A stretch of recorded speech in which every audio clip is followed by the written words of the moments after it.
Welcome back to another episode of Grizzly True Crime. My name is Grizelda K, and today I'm going to give you a brief summary of the case that I'm currently covering the trial of, which is the trial of Ronald Anthony Burgos Aviles, a former Border Patrol agent who is accused of murdering his ex-girlfriend and their baby. And the details are pretty horrendous, but we are all watching the trial together. He's facing the death penalty. There's already been 5 days of trial at the time of this recording, which is on Monday, July the 3rd. Today and tomorrow, July the 4th, Independence Day, there's no court, so you have some time to catch up, you see. And the good thing is, on all the live replays, I have timestamps for you. So if you look in the pinned comments, the description box, or if you hover over the video, you can very easily skip to whichever witness you want to see. Do you want to see an interrogation tape? Do you want to see the medical examiner's testimony? Would you like to see what the lead detective said? Or the victim's sister? That is all timestamped for you. There's a morning session and an afternoon session on most days. One of the days that just went through the whole day without a lunch break, just little coffee breaks. That you can also see with all their timestamps. But this episode today for you, this video, is just to quickly catch you up on what is this case about? Why am I covering it? What's happening? And, just in case you do want to join us in the next 2 to 3 weeks. They said this trial should be 3 to 4 weeks or so. So it's already been a whole week. So let's see if it's another week. I would guess it's another week or 2 or so. Anyway, let's get into it. Please note that this content is for adults only. Viewer discretion advised. If you haven't yet, hit the subscribe, like, and share.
So this case, as I said, took place in Laredo, Texas. And the Border Patrol agent's name is Ronald Anthony Burgos Aviles. He's the one on trial.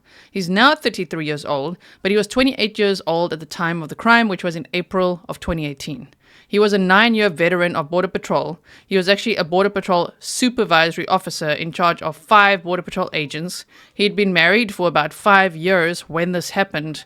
And there were only 2 incidents or so that I could tell so far in his background of possible misconduct, which was about a vehicle crash incident and then also falsifying a burglary. So we've elaborated a little bit more on these points, but today is just a summary. So check out the livestream replays if you want to see that.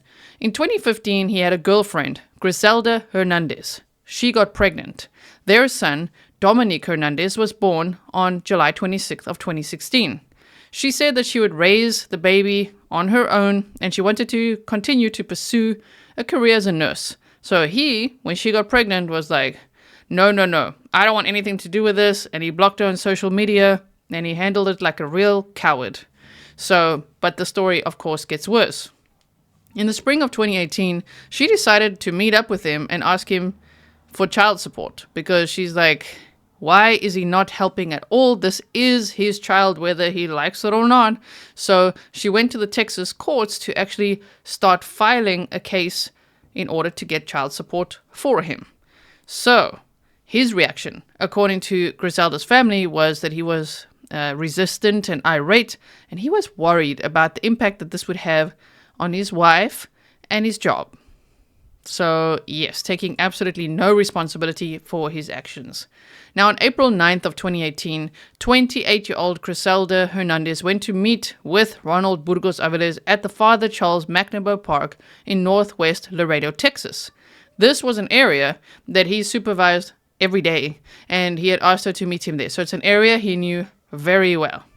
This would be the second time that he would ever see Dominic, seeing him for the first time on March 25th, 2018. The first time that he saw him while he was holding him and Grizelda walked away to the car to get his sippy cup, he injected Dominic with a substance. We still don't know exactly what it is, but it caused necrosis of the flesh. It actually caused inflammation and swelling and necrosis. So we've heard from so many medical examiners so far, and all of us are wondering during this trial, what did he inject into Dominic's leg? But that would have been his first attempt at, in his mind, getting rid of his problems. So then, for the second time, Grizelda was going to meet with him because Dominic wasn't coping with his leg. He was not able to walk anymore. He was crying all the time. And she said to Ronald that she's going to take him to the hospital. And he said, no, come and meet me here first. Let's meet at a park. Let me take a look and let me spend some time with my son. So he baited her there, right? He lured her there. So that would be, yes, the second time that he would ever see his son. And so Grizelda borrowed her sister's car. They first had Chick-fil-A, and then Grizelda made her way to the park where other Border Patrol agents had seen her parked around 9 a.m. So it probably felt really safe. She knew the park really well. She was parked there. Everything was great until he said, and we don't know the exact text yet. I think we're going to find out. So come and join us as we watch the trial. But somehow he got her to get out of the car, put the baby in the stroller, and walk down those walking trails. Some are like paved and some are just dirt trails, and walk into an isolated area where his truck was also parked, and he ambushed them and murdered them. So between 9:46 and 10:10 a.m., Grizelda and Dominic were murdered. Burgos went home to change, and we saw some of the ring cam footage from a neighbor, and when he returned to the scene, he was the one to call it in. He radioed it in, saying that he had discovered a woman's body at 11:20 a.m. As I say, this is just a quick summary. There's lots of details around that. This discovery, another Border Patrol agent had seen him racing to, his post or whatever. And he said to him, why are you driving like that? Like, what are you doing? And he said, just exploring. So that's why we say discovering, because he's just exploring. And then, oh my word, look, he discovered a woman's body. So that was at 11:20 a.m. Within 1 hour, he was detained and he was the primary suspect, which is really quick. That is how much he thought he was so smart, but how much he messed up. So here I have a little map. We've done extensive map time that's also time-stamped in the trial days for you. But you could see where Grizelda had parked the car in a normal parking spot where people would park right there near the soccer fields and everything, and then where they were found. So he lured her there to walk those paths all the way to him, and he was hiding in the bushes and jumped out, apparently, with a knife and stabbed Grizelda 27 times. And she was 27 years old, and Dominic twice, and he was 18 months old. Their bodies were found 15 feet apart with the stroller and other belongings just scattered nearby. He threw a shoe, he threw the stroller, and so he was trying to make it look like smugglers had ambushed them. So, as I said, Grizelda was stabbed 27 times and Dominic was stabbed twice. A wrongful death lawsuit filed by Grizelda's family alleged that upon information and belief, the bodily injuries inflicted by the defendant did not kill them instantly, and both had to endure excruciating pain and suffering of the attacks before finally succumbing to their injuries and passing away, which we heard a lot of details about from the coroner as well. Burgos was detained on April 9th, 2018, interrogated, and we've seen about half of that, actually 2/3 of that interrogation video, and they're going to show us more from Wednesday, July 5th. So if you haven't joined us yet, join us then, because it's very interesting. It's a very heated interrogation. So, and his behavior is really appalling. I mean, he's so angry, and the way he talks to the police officers, it's pretty scary to see him like that, knowing what he did and what Grizelda and Dominic would have last seen. So he's been in the Webb County jail since he was charged with their murders on April 9th, 2018, and he's been held on no bond, and he's currently on trial facing the death penalty. His wife, who is presumed to have divorced him, because that's the number one question that keeps coming up during the trial, how do we know, where is she, where's she at? She moved to Florida with their 2 sons and has excelled in her career. I've also got the article talking about that in, I think it's the second last live stream. Just look in the description box of exactly where she's at, what she's doing, how well she's doing, and I really do hope that she is okay. So what was the motive for this crime? Allegedly, he didn't want to pay child support. That's pretty much it, although I continue to say, and I think he really feared his wife finding out what a cheater he really was. One, so it's reputation and ego, right? As we see typically with these types of perps. And then also his job, which, I mean, I would argue, did he really take that seriously? Because he's hooking up with people and meeting up with people while he's on the job. He committed this crime in uniform on the job. So I'm sure there's a lot more that'll come out about this guy, especially once he's sentenced. There's already people on Facebook that have been saying things, their encounters with him, so we shall see. So here's some pictures, some of the exhibits that they showed. The stroller, so sad to see it like that.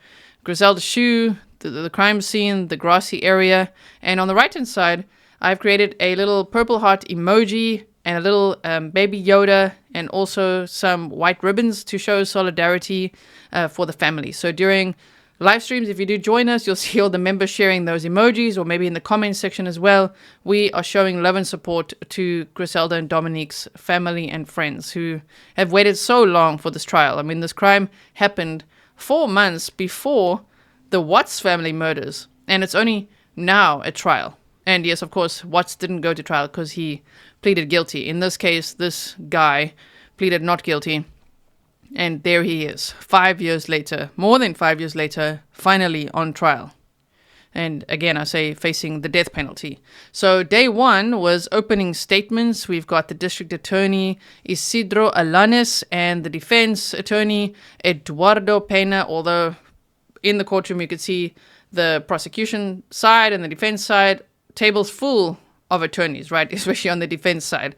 So that's just the ones that did the opening statements, right? So DA Isidro Alanes said, he said a lot. Powerful, must-watch opening statements. There's a lot of detail, so even if you just want to watch the opening statements just to get caught up, that would be a good place to start. And I also have a full trial prep episode for you if you want to watch that. So if you watch the full trial prep episode and the opening statements, you'll be pretty much caught up. There's things in between, of course, that happened that were very interesting, but that'll get you up to speed. And then the defense's strategy really is to just say the cell phone pings are unreliable. You can't prove that he was there, and there at that time, which, of course, in 2023 and 2018, you pretty much can. Very accurate. FBI crime analyst was there showing that you can. But anyway, that seems to be their strategy to say, well, he's facing the death penalty. So, jury, you need to consider that. And also, cell phone pings are not reliable. So, there's that. Then, on day one, the first witness was Angelica Hernandez, Grizelda's sister.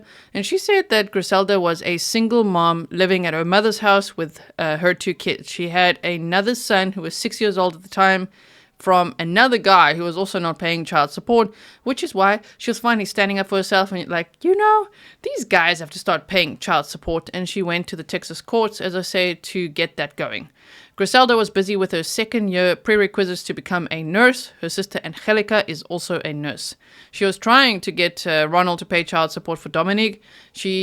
The sister, Angelica, described Dominic's injuries from March 25th, 2018 in great detail. They showed photos as well.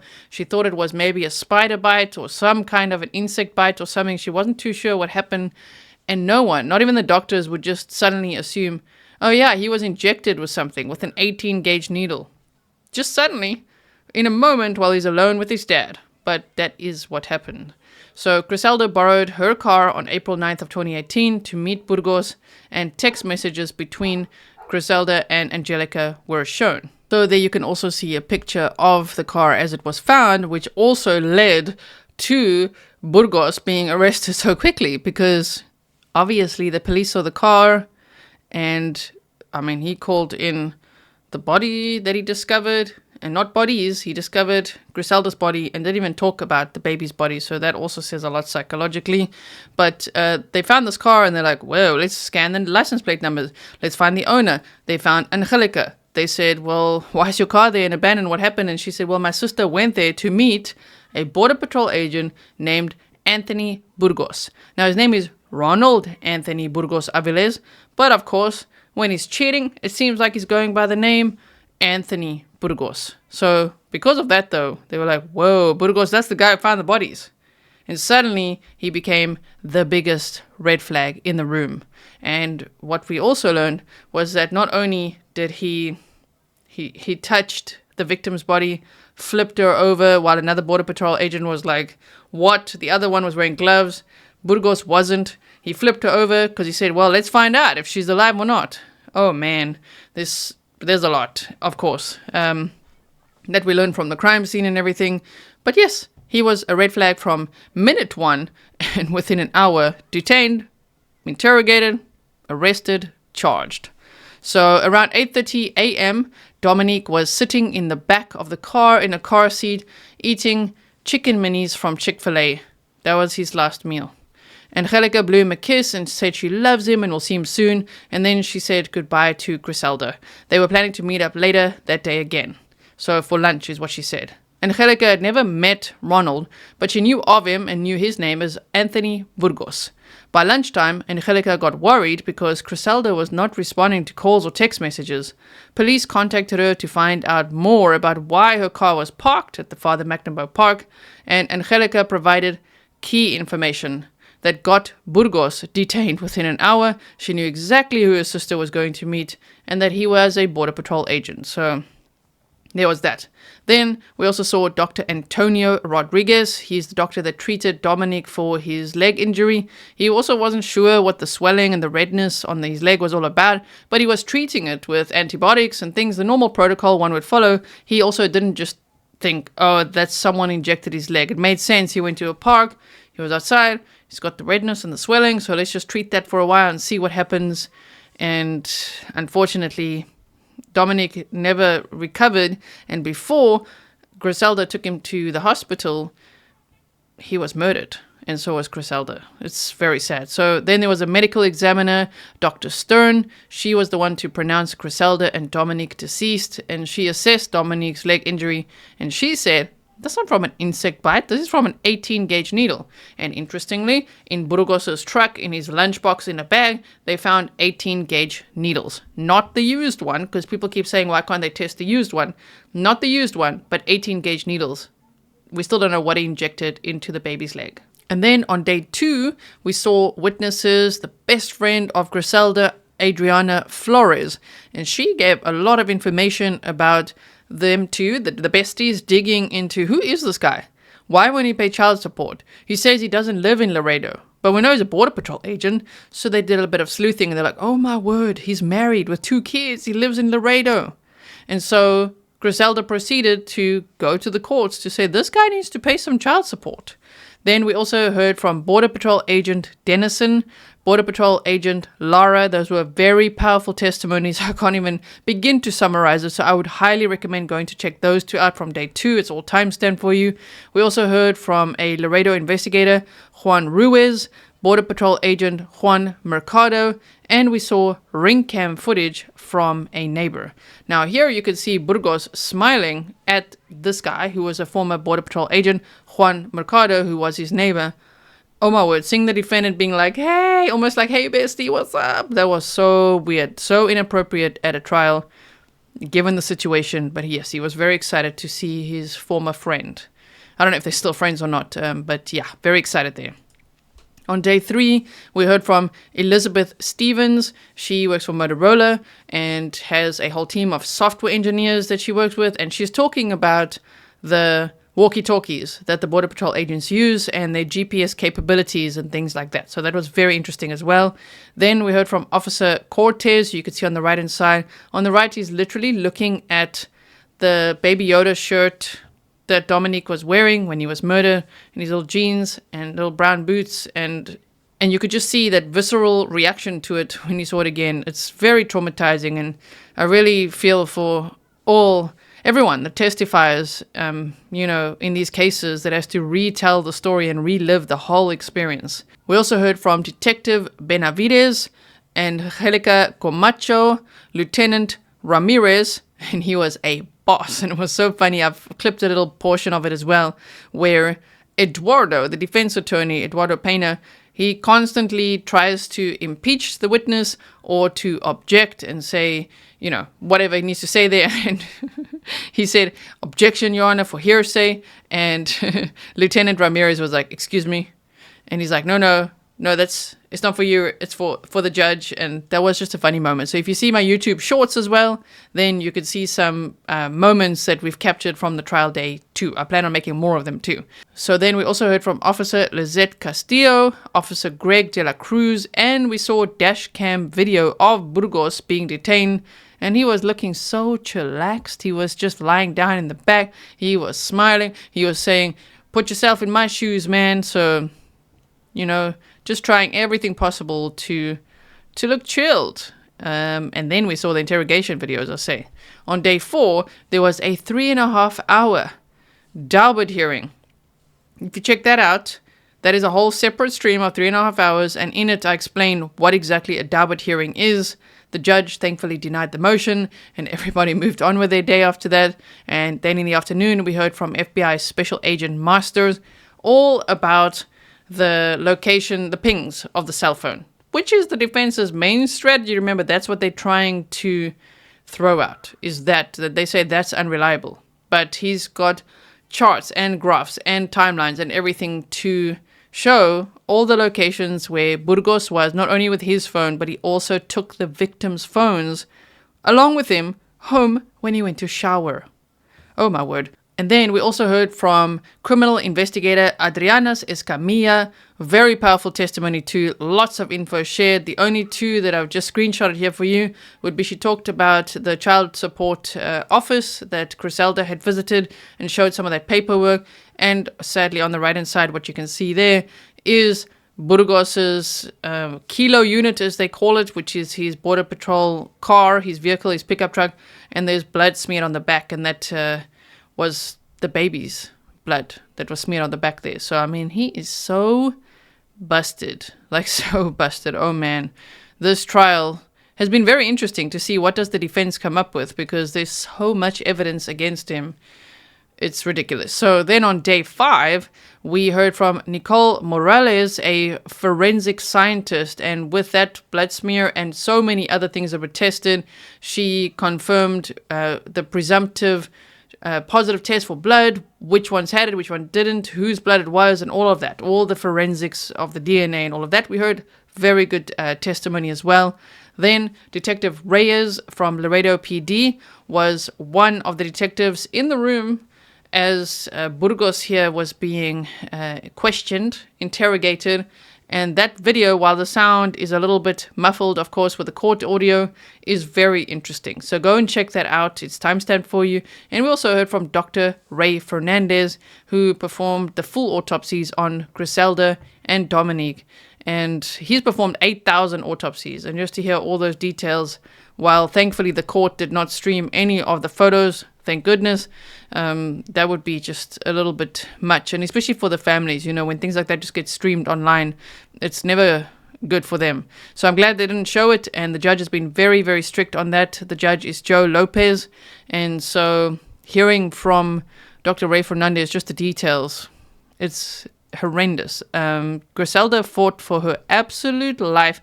27 stab wounds, but so many defensive wounds. She fought like the district attorney said, a mama bear, because she knew she has to fight not only for her life, but also for the baby's life, because she knew that he would be next.